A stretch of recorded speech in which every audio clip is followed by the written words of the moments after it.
بسم اللہ الرحمن الرحیم۔ کل آپ کو روح کے حوالے سے بنیادی باتیں بتا دی تھی، اور اس حوالے سے جو امام شاہ ولی اللہ محدث دہلوی رحمہ اللہ کا نظریہ تھا وہ بھی بہت وضاحت کے ساتھ آپ کے سامنے پیش کر دیا تھا۔ ٹھیک ہے، امام شاہ ولی اللہ محدث دہلوی نے جو اپنا نظریہ پیش کیا ہے، یہ نظریہ اپنے اصطلاحی اعتبار سے تو بہت پہلے سے ہیں، جیسے کہ میں نے آپ کو بتایا تھا کہ امام غزالی رحمہ اللہ نے بھی یہی لکھا ہے کہ روح کی دو قسمیں ہیں، ایک روح انسانی ہے اور ایک روح حیوانی ہے۔ البتہ جو تشریح امام شاہ ولی اللہ محدث دہلوی نے کی، یہ تشریح اس انداز سے کسی نے نہیں کی کہ روح ایک باپ ہے جو اخلاق اربعہ سے پیدا ہوتی ہے، اور پھر وہ جو روح ہے جو اخلاق اربعہ سے پیدا ہوتی ہے اس کو نسمہ کہا جاتا ہے، اور اسی نسمے کے ساتھ پھر روح انسانی کا یا روح الہی کا تعلق قائم ہوتا ہے۔ ٹھیک ہے، جن جن اعضاء کے اندر اس روح حیوانی یا اس نسمہ کے پیدا کرنے کی طاقت ہوتی ہے، اور اس عضو کے اندر گویا کہ وہ نسمہ موجود ہوتا ہے، تو پھر اسی کے واسطے سے جو روح الہی ہے یا روح انسانی ہے یا روح ربانی ہے یا اس کو نفس ناطقہ بھی کہتے ہیں، اس کا تعلق قائم ہو سکتا ہے۔ دیکھیں، اس کو ایک بات سے سمجھیں، بجلی ہے نا، بجلی اس میں دو تار ہوتے ہیں، ایک گرم تار ہوتا ہے اور ٹھنڈا۔ ٹھیک ہے، اب گرم تار تب کام کرے گا جب اس کے ساتھ کیا ہو، ارتھ شامل ہو اس کے ساتھ، یعنی وہ ٹھنڈا تار اس کے ساتھ لگا ہوا ہو تو پھر بجلی کام کرتی ہے، ورنہ نہیں کرتی۔ یہ حضرت امام شاہ ولی اللہ محدث دہلوی فرماتے ہیں کہ فرض کر لو، میں بلا تشبیہ تمہیں سب سمجھانے کے لیے کہہ رہا ہوں کہ یہ جو روح ربانی ہے اس کو فرض کر لو کہ یہ کیا ہے، وہ گرم تار ہے، گرم تار، لیکن یہ جب تک اس کے ساتھ ارتھ شامل نہیں ہوگا، یعنی کیا کہتے ہیں وہ سر ٹھنڈا تار شامل نہیں ہوگا، اس وقت تک یہ آپ کو کرنٹ نہیں دے، یہ آپ اس وقت تک کیا ہے، اس سے آپ کے جو مقصد ہے، وہ غرض ہے، وہ حاصل نہیں ہو سکتا۔ سمجھ گئے اس بات کو؟ اسی طرح امام شاہ ولی اللہ محدث دہلوی فرماتے ہیں کہ یہ فرض کر لو کہ یہ جسم ہے، یہ کیا ہے، جسم ہے۔ اب اس جسم کے اندر جب تک یہ نسمہ نہیں ہوگا، فرض کر لو ہم اس کو جسمانی صورت دیتے ہیں، کیا دیتے ہیں، جسمانی صورت دیتے ہیں، صرف سمجھانے کے لیے، کس کے لیے، ورنہ روح تو جسم رکھتی ہے لیکن وہ دکھائی نہیں دیتی، ہم اس کو مشاہدتاً بنا دیتے ہیں۔ یہ آپ جسم ہے، یہ پورا کے پورا، فرض کر لو کہ اس جسم کے اوپر یہ جو پٹی پڑی ہوئی ہے، ٹھیک ہے، یہی پٹی کیا ہے، اس کا نسمہ ہے، اور اسی پٹی کے توسط سے اس کا تعلق روح ربانی کے ساتھ قائم ہو جاتا ہے۔ اب اگر یہ پٹی نہیں ہوگی تو روح ربانی کا تعلق بھی اس کے ساتھ نہیں ہوگا۔ اس کو دوسرے انداز سے سمجھو کہ دو کاغذ ہے، ان دو کاغذوں کو آپ آپس میں ملاتے ہیں تو ملا سکتے ہیں؟ نہیں، جب تک کہ درمیان میں گوند نہ آ جائے، ٹھیک ہے، یا کوئی اور چپکانے والی چیز نہ آ جائے، اس وقت تک دو کاغذ آپس میں ملتے نہیں ہیں، حالانکہ دونوں کاغذ اپنے اپنے وجود رکھتے ہیں، لیکن ان کے درمیان ملاپ پیدا ہوگا تو کس سے پیدا ہوگا، کس سے پیدا ہوگا، اس گوند کے ذریعے سے پیدا ہوگا۔ سمجھ گئے؟ یا کوئی اور دوسری چپکانے والی چیز کے ذریعے سے پیدا ہوگا۔ اسی طرح امام شاہ ولی اللہ محدث دہلوی کہتے ہیں کہ جسم کے ساتھ جو روح ربانی کا تعلق جو قائم کیا ہے، فرض کر لو کہ یہ نسمہ وہ گوند ہے جس نے کیا کیا، جسم کو روح ربانی کو آپس میں ملا دیا۔ جب یہ نسمہ نہیں ہوگا تو پھر یہ جو روح ربانی ہے اس کے ساتھ چھپک نہیں سکے گی، اس کے پانچ پہنچ نہیں سکے گی، یعنی اس کے ساتھ تعلق قائم نہیں ہو سکے گا۔ اب سمجھیے اس بات کو، ٹھیک ہے نا؟ اب یہاں دیکھیں، ہم جو کہتے ہیں نا کہ شخص کے اندر بہیمت ہے، کیا ہے، جانوروں والی صفات ہے، خواہشات نفسانی کے پیروی کرنے والا ہے، اور انسان کے اندر ملکیت بھی ہے، کیا ہے، ملکیت بھی ہے۔ اس کو دوسرے انداز سے بھی سمجھاتے ہیں پھر۔ اب یہ دیکھیں، یہ جو نسمہ ہے، نسمہ جو روح ربانی کا تعلق اس جسم کے ساتھ قائم کر دیتا ہے، اس کا جو نچلا والا رخ ہے، فرض کر لو کہ یہ بہیمیت ہے. کیا ہے؟ بہیمیت ہے. اس کا اوپر والا جو رخ ہے یہ ملکیت ہے. اوپر والا رخ کیا ہے؟ ملکیت ہے. اور نچلے والا رخ کیا ہے؟ بہیمیت ہے. اب جب یہ غلبہ پاتا ہے تو انسان کے اندر بہیمت اور برائیاں، عصیان، خواہشات نفسانیاں وہ پیدا ہو جاتی ہیں، اور پھر انسان اسی کا تابع بنا رہتا ہے. اور جب اس کا غلبہ ہوتا ہے تو پھر انسان کے اندر ملکیت آ جاتی ہے، یعنی نیکی، تقوی، پرہیزگاری. سمجھ گئے؟ اسی طرح کیا کہا جاتا ہے کہ نفس، یہ انسان جو ہے یہ روح ربانی اور جسم کا آپس کا تعلق. اچھا، یہ اسی طرح کہا جاتا ہے ایک ہوتی ہے روح، ایک ہوتا ہے کیا؟ نفس. اب روح اور نفس دونوں ایک ہیں یا الگ الگ چیزیں ہیں؟ اس بارے میں مختلف قسم کے روح اور نفس فرض کر لو. اب یہ دونوں یہ ایک ہے یا دونوں الگ الگ چیزیں؟ دونوں ایک ہے یا دونوں الگ الگ چیزیں؟ بعض حضرات کہتے ہیں کہ روح اور نفس دونوں ایک ہے.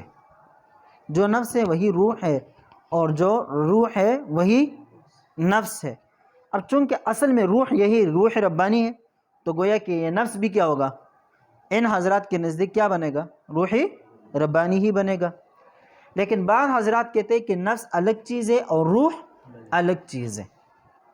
نفس الگ چیز ہے اور روح الگ چیز ہے. کیسے الگ الگ ہے؟ روح جو ہے یہ خیر کا سرچشمہ ہے. روح خیر کا سرچشمہ ہے. جتنے بھی اخلاقی محمودہ ہے، افعالی محمودہ ہے، وہ روح کا اثر ہے. اور جتنے بھی اخلاقی ذمیمہ ہے، برے اخلاق ہے، برائیاں ہیں، ان کا منبع اور ان کا سرچشمہ نفس ہے. ان کا سرچشمہ کیا ہے؟ نفس ہے. لہذا اس کو دیکھیں اور پھر اس کو سمجھیں. ان حضرات کے نزدیک جو کہتے ہیں کہ روح الگ چیز ہے، نفس الگ چیز ہے، امام شاہ ولی اللہ مودودی دہلوی رحمہ اللہ کے اصطلاح کے مطابق گویا کہ یہ نفس یہی نسمہ ہے. کیا ہے؟ نسمہ ہے. نچلے والے طرف جو اس کا رخ ہو، بہیمیت، ٹھیک ہے، جو انسان کو برائیوں پر آمادہ کرتا ہے. اور روح اوپر والی صورت، اس کی اوپر والی صورت ہے. ٹھیک ہے. اب یہ حضرات جو کہتے ہیں کہ روح الگ چیز ہے، نفس الگ چیز ہے، اس کی وہ دلائل دیتے ہیں قرآن پاک میں. قرآن پاک میں جہاں پر بھی انسان کو اپنے اوپر کنٹرول اور قابو اور برائیوں سے روکنے کا جو حکم جب بھی دیا گیا ہے وہ لفظ نفس کے ذریعے سے. وَأَمَّا مَنْ خَافَ مَقَامَ رَبِّهِ وَنَهَى النَّفْسَ عَنِ الْهَوَىٰ. گویا کہ نفس یہ برائیوں کا سرچشمہ ہے، اس کو آپ برائیوں سے روکیں گے تو آپ متقی و پرہیزگار بنیں گے. اب بات آئی سمجھ میں. لیکن یہ تو کہیں نہیں کہا پورے قرآن پاک کے اندر کہ وَنَهَى الرُّوحَ، یہ ایسا کبھی نہیں کہا گیا کہ تم روح کو برائیوں سے روکو، بلکہ ہر جگہ جب استعمال کیا تو لفظ نفس کا استعمال کیا. اس سے یہ معلوم ہوتا ہے کہ نفس یہ الگ چیز ہے اور روح الگ چیز ہے. روح خیر کا چشمہ ہے، سرچشمہ ہے، منبع ہے، اور نفس برائیوں کا سرچشمہ اور منبع ہے. سمجھ گئے؟ دوسری بات سمجھو کہ نفس جو ہے یہ کہاں پر ہے؟ جسم کے بارے میں یہ بتلایا. اچھا، ایک بات اور، یہ جس طرح روح ہے نا، یہ ایک اور انسانی بدن ہے، یہ جسم ہے. کیا ہے؟ کل میں نے آپ کو بتلا دیا تھا کہ روح بھی مخلوق ہے. کیا ہے؟ مخلوق ہے. اس کی باقاعدہ تربیت ہوتی ہے. اللہ نے اس کو پیدا کیا ہے. جس چیز کو اللہ پیدا کرے وہ حادث ہوتی ہے، مخلوق ہوتی ہے. تو روح بھی کیا ہے؟ مخلوق ہے. اب سمجھ گئے اس بات کو؟ اب یہ روح کی شکل کیا ہے؟ روح کی شکل کے بارے میں، روح کی شکل حضرات لکھتے ہیں کہ بھئی روح کی شکل وہی ہے جو انسان کی شکل ہے. اور جس طرح ایک انسان دوسرے انسان سے الگ اور متمیز ہے۔ حالانکہ جو اعضاء جس ایک انسان کے اندر ہے وہی اعضاء دوسرے انسان کے اندر بھی ہے، لیکن کوئی انسان دوسرے انسان سے ملتا نہیں ہے۔ ہر ایک انسان دوسرے انسان سے متمیز ہے، الگ ہے۔ اسی طرح روح کی شکلیں ہیں اور یہ شکلیں باہم متمیز ہیں۔ روح کی یہ شکلیں جس بدن کے موافق ہے، جس بدن کے ساتھ وہ فٹ ہے، جس بدن کے لیے پیدا کر دی گئی، بنا دی گئی ہے، اسی بدن کے اندر وہ آ جاتی ہے، اسی بدن کے ساتھ اس کا تعلق ہوتا ہے، وہ کسی اور بدن میں نہیں جاتی۔ یہی وجہ ہے کہ جب آخرت میں سور پھونکا جائے گا، سارے انسان دوبارہ اٹھا دیے جائیں گے، تو ہر روح اسی بدن میں جائے گی جس بدن کے لیے وہ پیدا کر دے گی، اور ہر روح اپنے اس بدن کو پہچانوے گی۔ سمجھ گئے؟ جیسے کہ بعض روایتوں میں ہے نا کہ جب عالم ارواح کے اندر روحوں کا دوسرے روحوں کے ساتھ ایک تعلق تھا، اب وہی تعلق جو وہاں قائم ہوا دنیا کے اندر بھی قائم ہو، جان پہچان ہوتی ہے۔ اس طرح مرنے کے بعد جب انسان کسی کی قبر پر گزرتا ہے تو اس کے بارے میں بعض حضرات کہتے ہیں کہ جس طرح دنیا میں اس کو پہچان رہا تھا، موت کے بعد بھی اس کو کیا کرتا ہے؟ پہچانتا ہے۔ تو اس کا تعلق، اس کا پہچان کہاں سے؟ اس کے متمیز جسم کے ذریعے سے ہوتی ہے، متمیز جسم کے ذریعے سے ہوتی ہے۔ تو روح، اس کی شکل انسانی، جس انسان کی وہ روح ہے اسی کی کیا ہے؟ شکل بھی اسی طرح ہے۔ اسی وجہ سے کہتے ہیں کہ روح کی یہ جو ہمارے آستین ہے، گویا کہ یہ کیا ہے؟ روح کی کیا ہے؟ اس کے اوپر گویا کہ پردہ ہے، سمجھو کہ اس کے آستین ہے۔ سمجھئے؟ اس طرح جو ہے نا ہمارا جو چہرہ ہے یہ گویا کہ روح کے لیے پردے کی حیثیت رکھتا ہے۔ ہماری پوری باڈی، پوری جسم جو ہے روح کے لیے کیا ہے؟ پردے کی حیثیت رکھتی ہے۔ ٹھیک ہے؟ اب یہ روح کا تعلق تو بدن کے ہر جز کے ساتھ ہو گیا نا، پوری جسم کے اندر یہ پیوست ہے۔ پوری جسم کے اندر کیا ہے بھئی؟ یہ اس کو ایک اور سمجھے۔ کل آپ کو مثال کے طور پر کہا تھا نا کہ جس طرح کہ پانی گلاب کے پھول کے اندر موجود ہوتا ہے لیکن دکھائی نہیں دے رہا ہوتا، وہ اس پھول کے ہر پرزے کے اندر موجود ہوتا ہی نہیں ہوتا، تو وہ پانی، اس کی شکل کیا ہوتی ہے؟ وہی شکل ہوتی ہے جو پتک کی ہے۔ جو کس کی ہے؟ پتک کی شکل ہے۔ درخت اگر تر و تازہ درخت ہے تو اس کے اندر بھی کیا ہوتا ہے؟ نامو ہوتی ہے، پانی ہوتا ہے، تو اس پانی کی شکل کیا ہے؟ وہی درخت ہے، وہ کیا ہے؟ اسی طرح روح کی شکل کیا ہے؟ جس چیز کے اندر وہ روح ہے وہی اس روح کی شکل بھی ہے، وہی روح کی شکل بھی ہے۔ اب سمجھ گئے؟ لیکن نفس کے بارے میں یہ بتلایا جا رہا ہے کہ نفس کی جو شکل ہے وہ پوری جسم کے اندر نہیں ہے، اس کا جو مقام ہے وہ دل ہے۔ کیا ہے؟ بین جنبیک، الفاظ نبی پاک صلی اللہ علیہ وسلم نے فرمایا دو پہلوں کے درمیان تمہارا ہے، وہی تمہارا نفس ہے۔ اعداء عدوک نفسک التی، کیا ہے؟ نفسک فی جنبیک، الفاظ ہے آپ کا بڑا سخت ترین دشمن وہ ہے جو تمہارے دو پہلوں کے درمیان ہے۔ اس سے یہ معلوم ہوتا ہے کہ نفس کی جگہ اور ہے اور روح کی جگہ اور ہے، نفس کی جگہ اور ہے اور روح کی جگہ اور ہے۔ اس اعتبار سے بھی پتہ چلتا ہے کہ نفس الگ ہے اور روح الگ ہے۔ اس سے بھی یہ پتہ چلتا ہے کہ قرآن پاک میں نفس کو انسان کا دشمن قرار دے دیا۔ کیا قرار دے دیا؟ دشمن قرار دے دیا، نہیں دے رہا قرار دے دیا۔ اور حدیث میں مطلب اعداء عدوک نفس کا، سب سے بڑا دشمن آپ کا کون ہے؟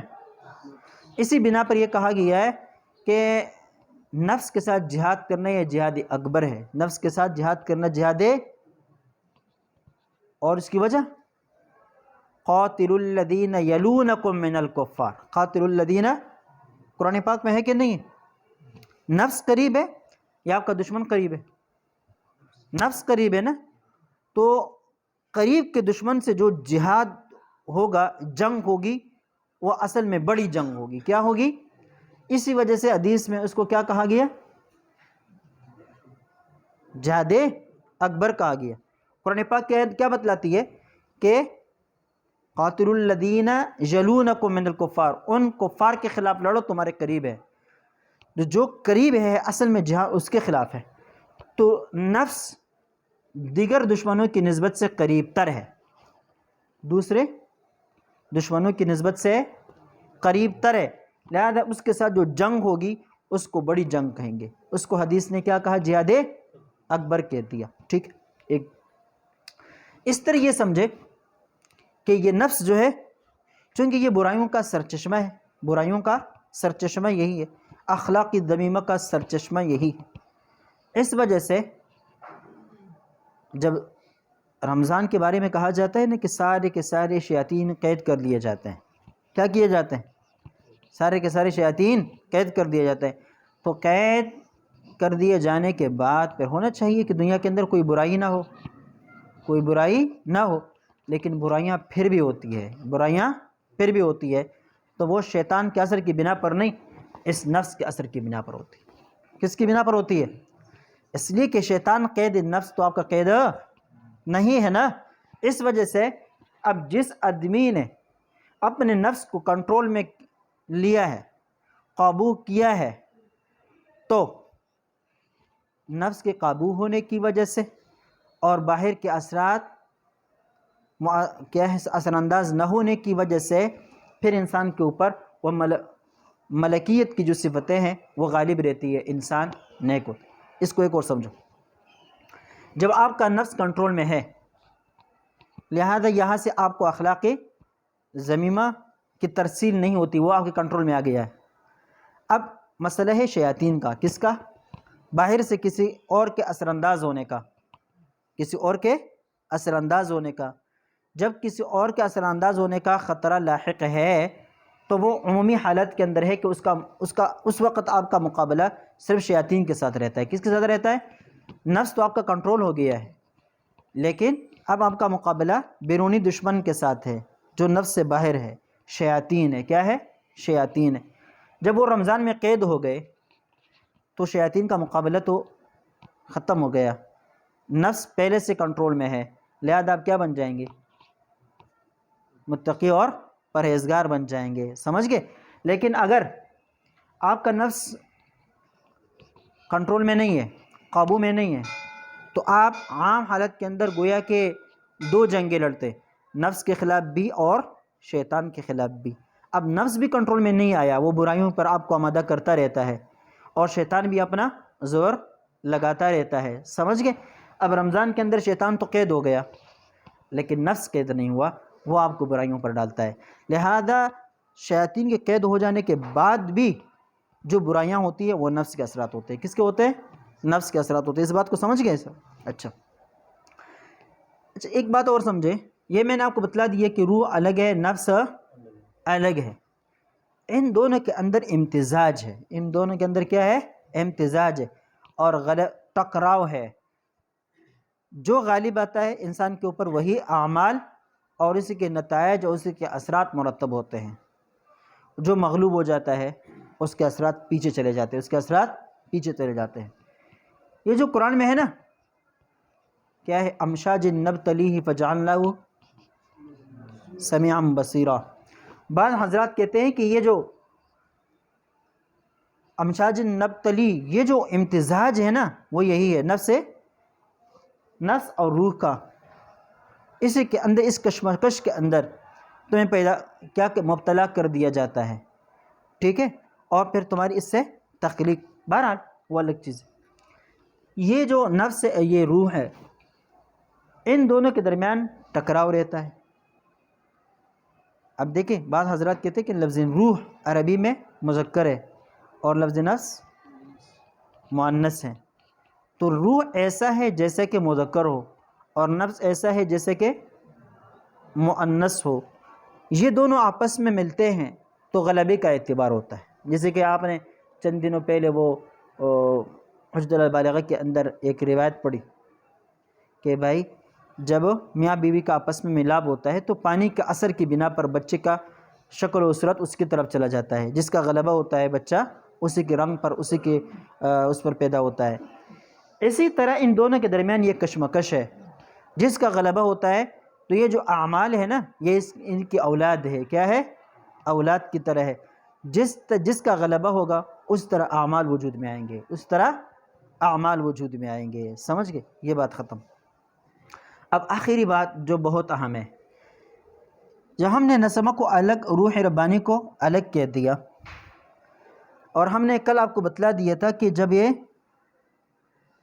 بدن جو ہے، بدن کے اندر نسمہ کے پیدا کرنے کی طاقت باقی نہیں رہتی، تو پھر روح ربانی کا بھی جو ہے نا کیا ہے، نسمے کے ساتھ تعلق باقی نہیں رہتا. وجہ اس کی یہ ہے کہ جب بدن نسمہ کو پیدا کرے گا تو اس نسمہ کے توسط سے روح ربانی کا اس کے ساتھ تعلق ہوگا. لہذا جب وہ انقطاع آتی ہے، صحیح ہے، نسمہ پیدا نہ ہونے کی وجہ سے روح ربانی کا بدن کے ساتھ انقطاع ہو جاتا ہے، تو اس انقطاع کو ہم کیا کہتے ہیں؟ موت کہتے ہیں. کیا کہتے ہیں؟ موت کہتے ہیں. اچھا، ابھی روح ربانی اور یہ نسمہ، اس کا تعلق بدن کے ساتھ ہے. اس بدن کے ساتھ یہ تعلق جب ٹوٹ جائے نا، فرض کر لو اس کو ہم یہاں سے کاٹ دیتے ہیں، تو یہ کیا ہو گیا؟ یہ تعلق ٹوٹ گیا. جب یہ ٹوٹ گیا تو یہاں کیا متحقق ہو گئی؟ موت متحقق ہو گئی. کیا ہو گئی؟ موت. اب یہ بدن کے اوپر موت طاری ہو گئی. بدن کے اوپر کیا ہو گئی؟ موت طاری ہو گئی. اب موت کے بعد یہ روح ربانی اپنی جگہ پر باقی ہے. روح ربانی اپنی جگہ پر باقی ہے، اس لیے کہ یہ تو بالائی کائنات کا حصہ ہے، یہ تو پرواز کر کے چلا جائے گا. ٹھیک ہے، لیکن اب یہ کہاں جائے گا؟ اس کی اصل جگہ نیک لوگوں کی جو روح ہے وہ کیا ہے؟ اصل مستقر علیین ہے، اور برے لوگوں کی روحوں کا مستقر سجیین ہے. اب اس کو ایک اور طرح سمجھتے ہیں. دیکھیں، یہ روح ہے، فرض کر لو اس روح کی جو ہے نا یہاں سے روانگی ہوتی ہے. اس کو سمجھو کہ یہ عالم ارواح ہے. کیا ہے؟ یہ انسانی بدن آتا ہے. کیا آتا ہے؟ اس کو عبور کرتا ہوا یہ آ جاتا ہے. پھر دیکھنا یہ ہوگا اس کے اچھے اوپر نیچے جانے کا دار و مدار اس بدن کے اوپر ہے، اس انسان کے اوپر ہے. اب اگر یہ اچھا ہے تو اس کا پرواز اوپر، اگر یہ برا ہے تو اس کا پرواز نیچے. یہ علیین ہو گیا آپ کا، اور یہ سجیین ہو گیا. سمجھ گئے؟ اب یہ روح یہاں سے منقطع ہو گیا بدن سے، روح موت متحقق ہو گئی. موت کیا ہو گئی؟ متحقق ہو گئی. اس روح کا اصل ٹھکانہ یا علیین ہے یا سجیین ہے. تو اس علیین اور سجیین کے اندر جو روح مستقر ہو گئی، تو آیا اب اس کا اس بدن کے ساتھ کوئی تعلق باقی ہے یا نہیں ہے؟ اس بدن کے ساتھ کوئی تعلق باقی ہے یا نہیں ہے؟ اب بات آئی سمجھ میں. اصل معرکۃ الآراء مسئلہ یہ ہے. اب احادیث کو دیکھا جائے، ظاہری اعتبار سے نصوص کو دیکھا جائے، تو اس سے یہ معلوم ہوتا ہے کہ روح کا اصل مستقر یا تو علیین ہے یا سجیین ہے. لیکن اس روح کا ایک گنا تعلق اس بدن کے ساتھ ہوتا ہے، اس بدن کے ساتھ ایک گنا تعلق ہوتا ہے. لیکن وہ تعلق کیسا ہے؟ وہ مجہول کیف ہے، یعنی اس کیفیت آپ بیان نہیں کر سکتے. اس کی کیفیت آپ بیان نہیں کر سکتے. البتہ چونکہ نصوص سے یہ ثابت ہے، اس لیے آپ انکار بھی نہیں کر سکتے. آپ انکار بھی نہیں کر سکتے. سمجھ گئے؟ کیوں؟ اس لیے کہ اس کے انکار کی وجہ سے نصوص کی تکذیب لازم آتی ہے، نصوص کا انکار لازم آتا ہے، اور نصوص کا انکار کیا ہے؟ کفر ہے. اب کیا ایک چیز جب عقل قبول نہیں کرتی تو پھر بھی آپ کو شریعت اس کے قبول کرنے پر مجبور کرتی ہے. دیکھیں اس کو، فلسفے کو سمجھیں. ایک ہے شعور، ایک ہے علم، ایک ہے یہ پہلے یہ سمجھو بس. یہ لفظ ہے کیا؟ شعور. یہ کیا ہے؟ علم ہے. شعور کسے کہا جاتا ہے؟ ادراک بالحواس کو.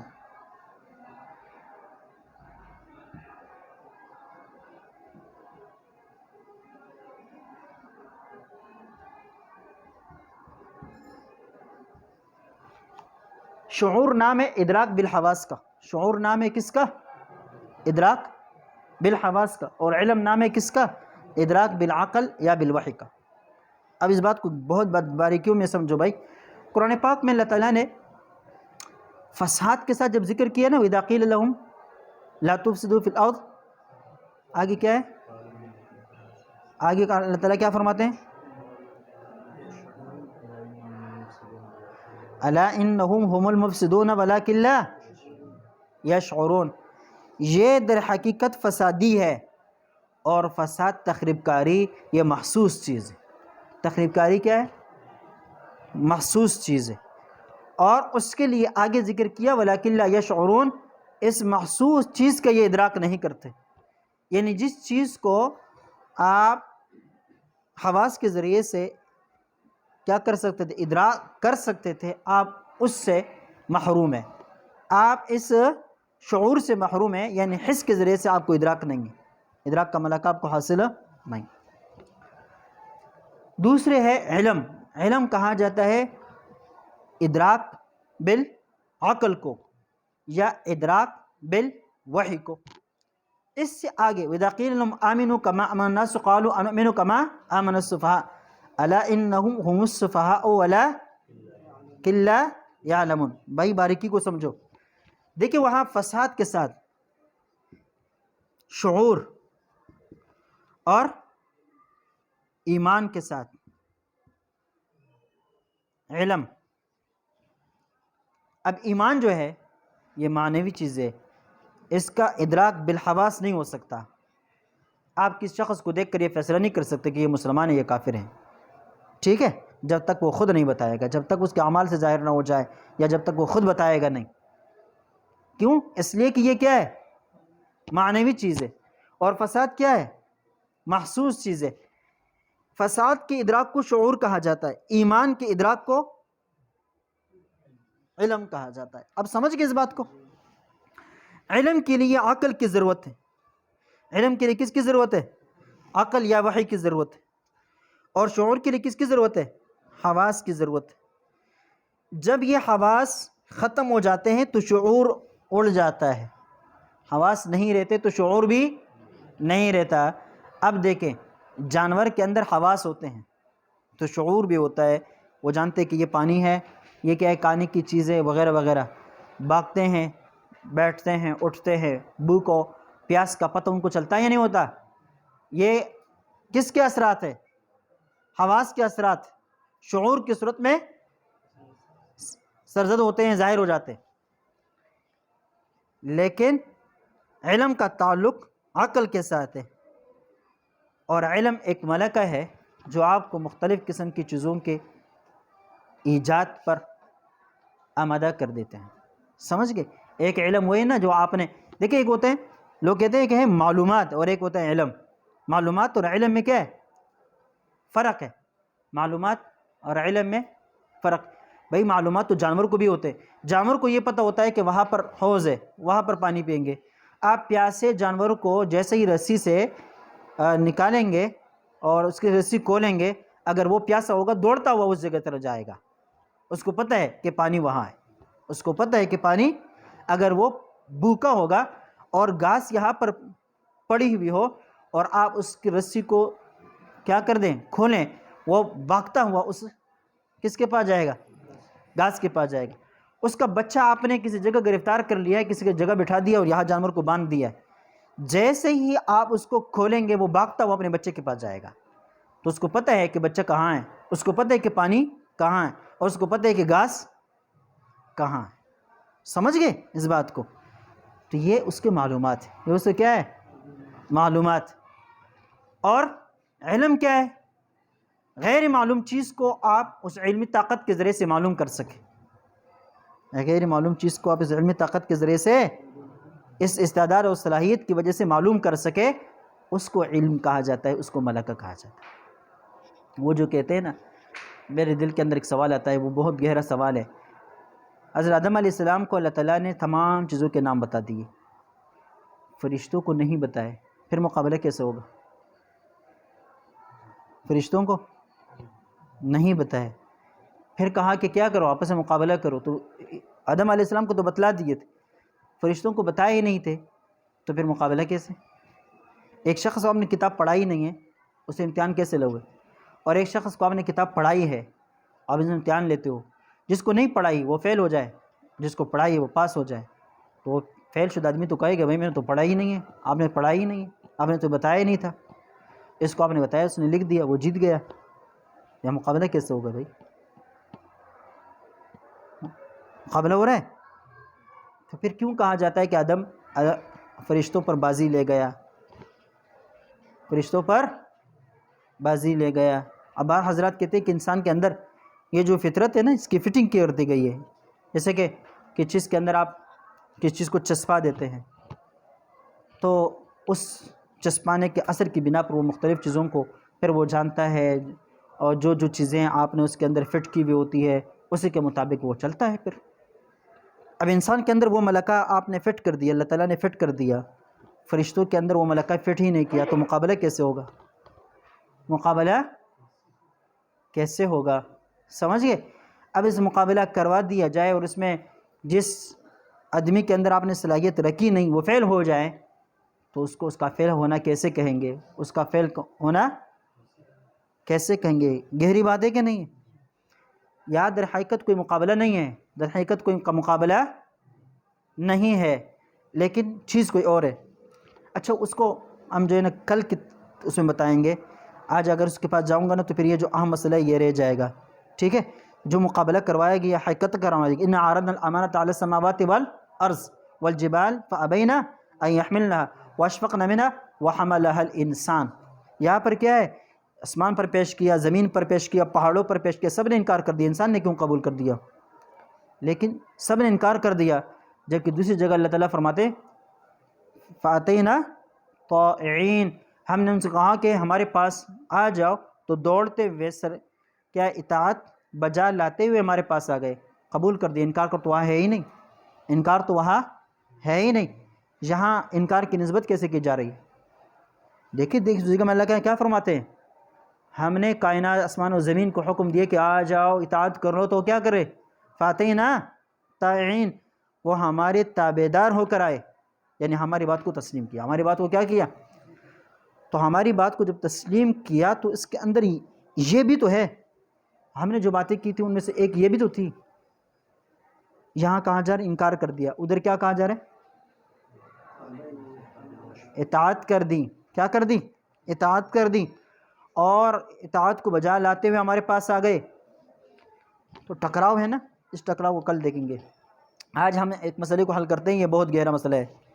اب یہاں دیکھیں عالم ارواح سے روح کا آغاز ہوا، یہاں سے وہ چلتے چلتے یہاں بدن میں آ گیا، کیا کہاں گیا؟ بدن میں آ گیا۔ اس بدن سے نکلنے کے بعد وہ یہاں آ گیا یا یہاں آ گیا، ٹھیک ہے؟ اب یہاں پر ہوتے ہوئے اس کا اس کے ساتھ تعلق ہے یا نہیں؟ یہاں پر ہوتے ہوئے اس کا اس کے ساتھ تعلق ہے یا نہیں؟ اس کو دیکھتے ہیں۔ اب اس بات کو آپ سمجھ گئے، شعور کو، علم کو؟ ہاں سمجھ گئے؟ اب یہ مسئلہ حل کرنا ہے کہ یہ ہماری سمجھ میں نہیں آتا، یہ ہماری سمجھ میں، یہ تعلق ہماری سمجھ میں نہیں آتا، تو سمجھ میں نہیں آتا تو پھر کیسے موجود ہے؟ سمجھ میں نہیں آتا تو پھر کیسے موجود ہے؟ میں آپ کو بتاتا ہوں۔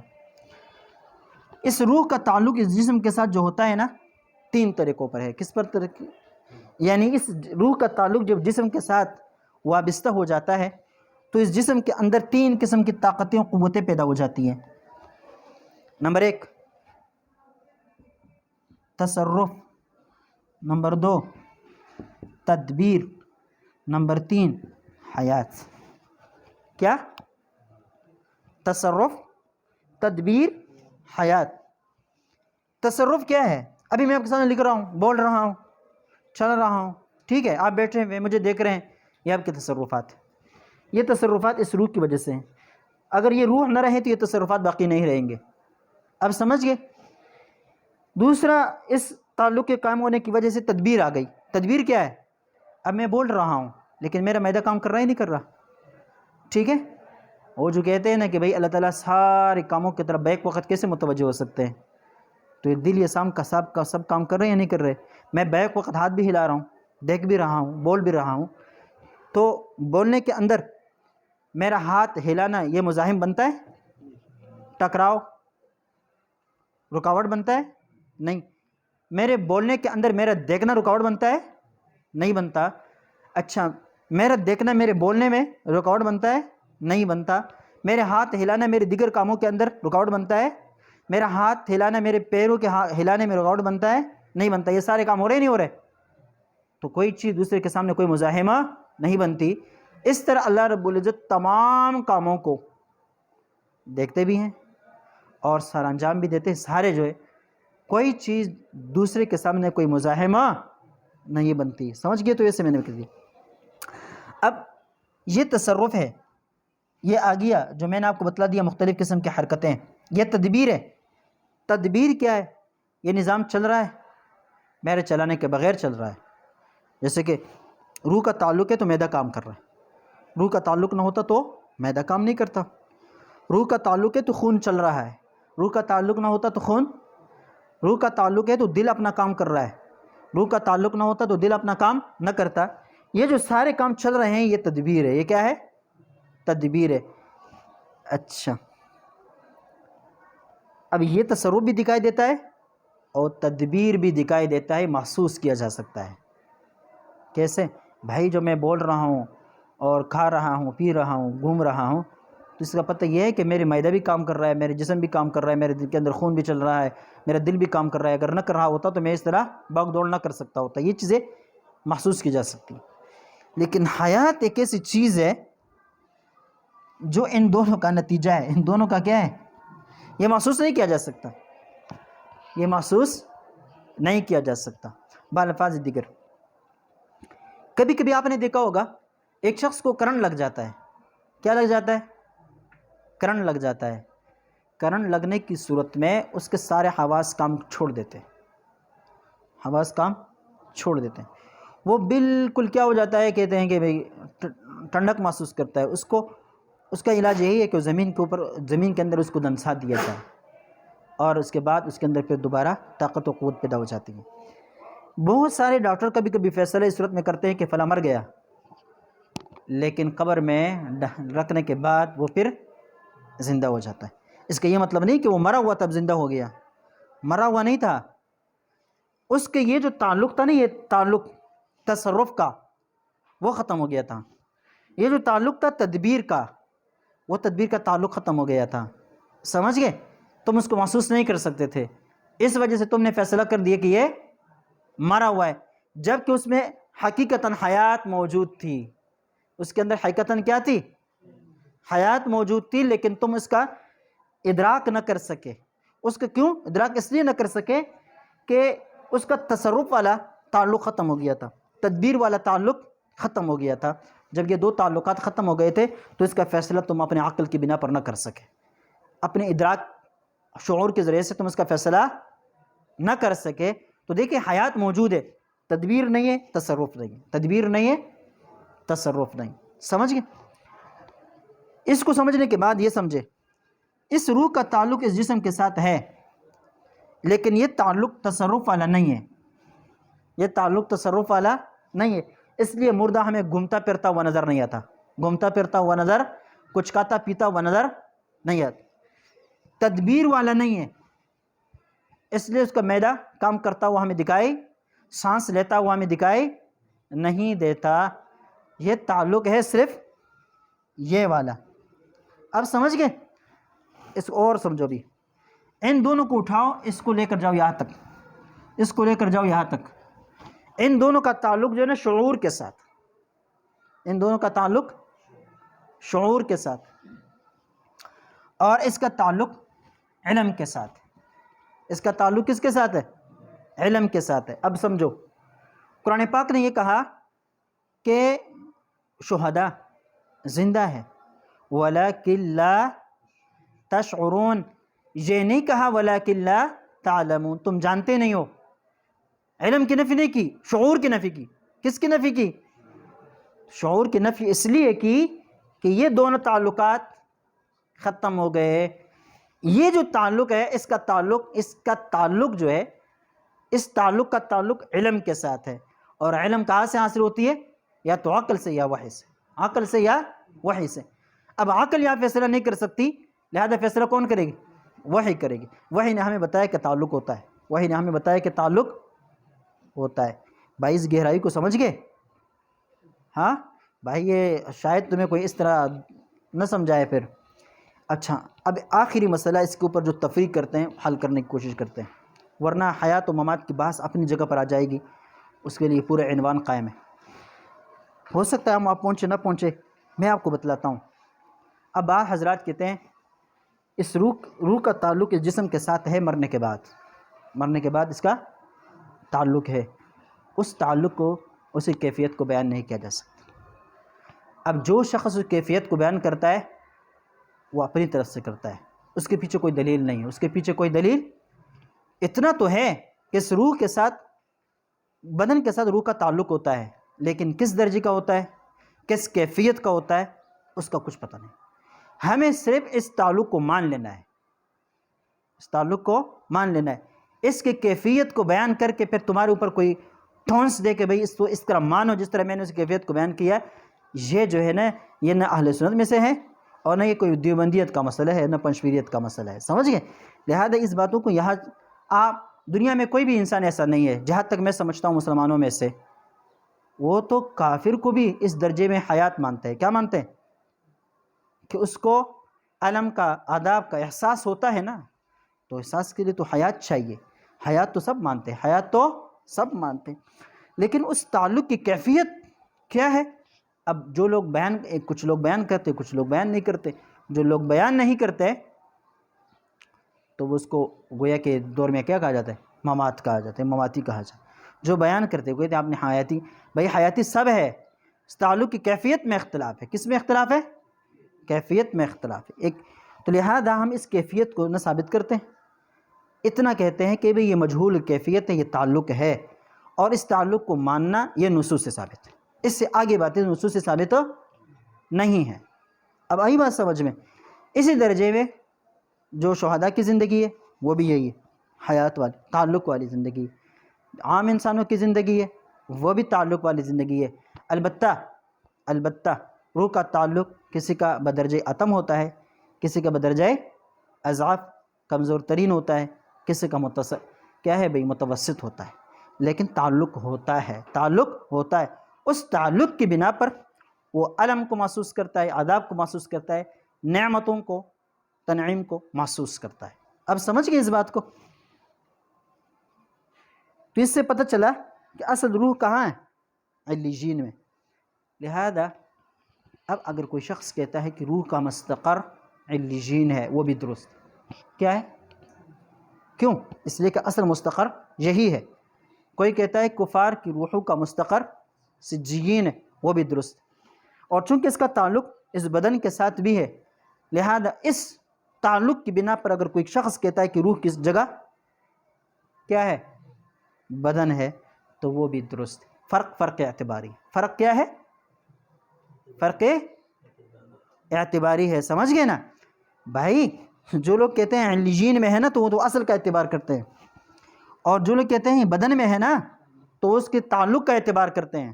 تعلق کے اعتبار کرنے کی بنا پر یہ بھی درست ہے، اور اصل کے اعتبار کرنے کی بنا پر یہ بھی درست ہے، سمجھ گئے؟ اصل چیز ان دونوں کے تعلق کو ماننا اور نہ ماننا ہے۔ جو مانتے ہیں ایک گروہ، اور بعض جو نہیں مانتے۔ اب کفار نہیں مانتے، وہ کہتے ہیں بس ختم، انسان ختم، کوئی عذاب مذاب نہیں ہے، کچھ بھی نہیں، عذاب قبر کچھ بھی نہیں ہے۔ اور جو مانتے ہیں وہ کہتے ہیں عذاب قبر ہے، یہ ساری چیزیں ہیں۔ اب سمجھ گئے اس بات کو؟ میرے خیال سے اب کوئی مشکلات نہیں رہی ہوگی، صحیح ہے؟